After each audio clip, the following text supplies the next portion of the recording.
KCR kit పెట్టినాం, లక్షాధికారుల కోసం పెట్టినాం, కోటీశ్వర్ల కోసం పెట్టినాం. ఎవరి కోసం పెట్టినాం కేసీఆర్ కిట్టు? పేద ప్రజల కోసం, గ్రామీణ ప్రాంతాల్లో ఉండేటువంటి పేద ప్రజల కోసం పెట్టినాం.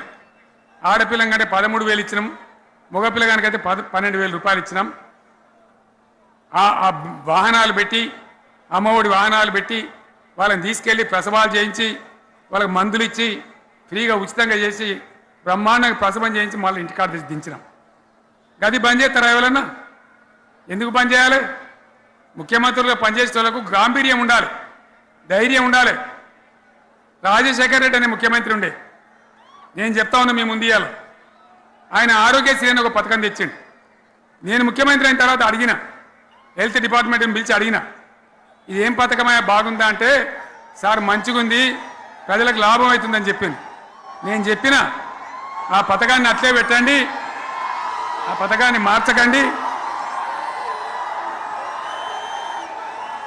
ఆ పథకం అట్లే ఉండాలని చెప్పిన. అక్కడ చెప్పడం కాదు, నేను అసెంబ్లీలో చెప్పిన, ఇది మా స్కీమ్ కాదు, కాంగ్రెస్ గవర్నమెంట్ ప్రారంభించింది, దాని పేరు కూడా మేము మారుస్తలేం, కానీ కొనసాగించాలని చెప్పినాం, కొనసాగించినాం.